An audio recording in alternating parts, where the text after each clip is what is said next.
دعا کیا ہے؟ دعا مانگنے کا مسنون طریقہ کیا ہے؟ دعا کے معنی کیا ہیں اور دعا طاقتور کیسے بنے؟ دعا مانگنے کا اصل مقصد کیا ہونا چاہیے؟ دعا مانگتے وقت ہاتھ اٹھانے کے بارے میں مسنون طریقہ، اس کے ساتھ ساتھ اذان کی ابتدا کب ہوئی، یہ ساری باتیں جاننے کے لیے اس ویڈیو کو لاسٹ تک واچ کریں اور میرے چینل کو سبسکرائب کریں۔ بسم اللہ الرحمن الرحیم۔ السلام علیکم۔ حضرت ابو ہریرہ رضی اللہ تعالیٰ عنہ سے روایت ہے کہ رسول اللہ صلی اللہ علیہ وسلم نے فرمایا کہ تم میں سے ہر ایک کی دعا قبول ہو جاتی ہے جب تک کہ وہ جلد بازی نہ کرے۔ یہاں جلد بازی کا کیا مطلب ہے؟ جلد بازی کا مطلب یہ ہے کہ وہ کہتا ہے کہ میں نے اپنے رب سے دعا مانگی لیکن میری دعا قبول نہیں ہوئی۔ تو کبھی بھی دعا مانگنے میں اس قسم کی جلد بازی نہیں کرنی چاہیے اور مایوسی کا اظہار نہیں کرنا چاہیے۔ دعا عربی زبان کا لفظ ہے، اس کا معنی ہے پکارنا۔ عموماً یہ لفظ کسی حاجت یا ضرورت کے وقت پکارنے میں استعمال ہوتا ہے۔ اللہ تعالیٰ نے امت محمد صلی اللہ علیہ وسلم کو دعا مانگنے کا حکم دیا اور دعا اس امت کے لیے ایک خاص اعزاز ہے، ورنہ حضرت کعب احبار کی روایت کے مطابق پہلے زمانہ میں یہ خصوصیت انبیاء کی تھی۔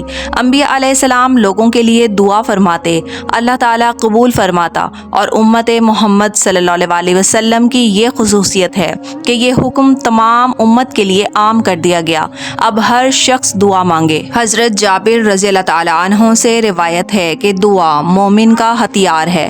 ہتھیار صحیح کام تب ہی دکھاتا ہے جب ہتھیار بھی تیز ہو اور چلانے والا بھی طاقتور ہو۔ سوال یہ ہے کہ دعا طاقتور کیسے بنے؟ اس کے لیے رسول پاک صلی اللہ علیہ وسلم نے کچھ آداب سکھائے اور دعاؤں کے الفاظ سکھائے جو مسنون دعائیں کہلاتی ہیں۔ اور دعا مانگنے والا کیسے طاقتور بنے، اس کے لیے دعا مانگنے کے مسنون طریقے سکھائے گئے ہیں۔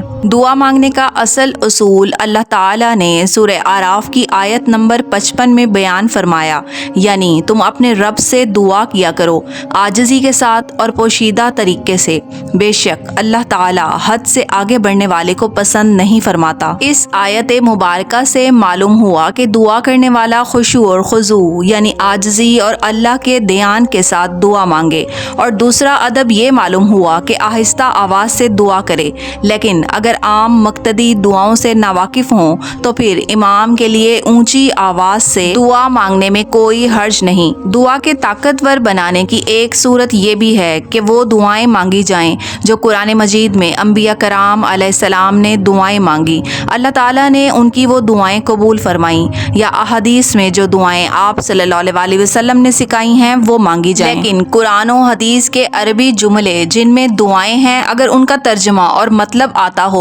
تو پھر وہی دعائیں مانگنا افضل اور بہتر ہے، لیکن عام حالات میں اگر ان دعاؤں کا مطلب معلوم نہ ہو تو پھر مانگنے والے کو تو معلوم نہیں کہ ان جملوں سے ہم اللہ سے کیا مانگ رہے ہیں۔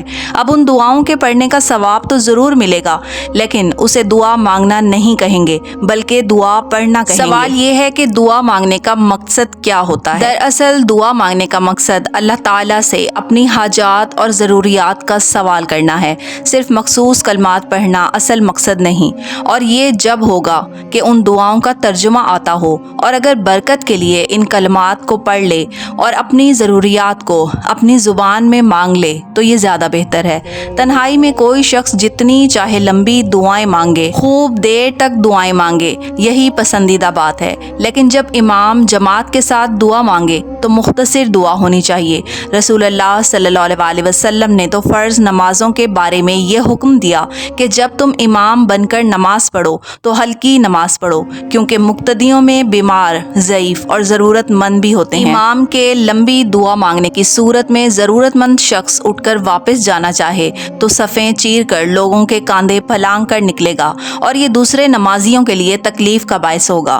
صحیح مسلم میں حضرت عائشہ رضی اللہ تعالیٰ عنہ سے منقول ہے کہ رسول اللہ صلی اللہ علیہ وسلم جب فرض نماز کے بعد سلام پھیر لیتے تو صرف اتنی دیر بیٹھ کے یہ دعا پڑھ لیں۔ دعا مانگتے وقت ہاتھ اٹھانے کے بارے میں مسنون طریقہ یہ ہے کہ دعا کے وقت ہر حال اور ہر وقت میں، چاہے نماز کے بعد ہو یا کوئی اور ہاتھ اٹھا کر دعا مانگنا مستجب ہے، جبکہ دعا کے الفاظ کوئی حاجت اور ضرورت مانگنے کی نیت سے پڑھیں۔ لیکن جب دعا پڑھنے سے ذکر مسنون ہو، جیسے صبح و شام کی دعائیں،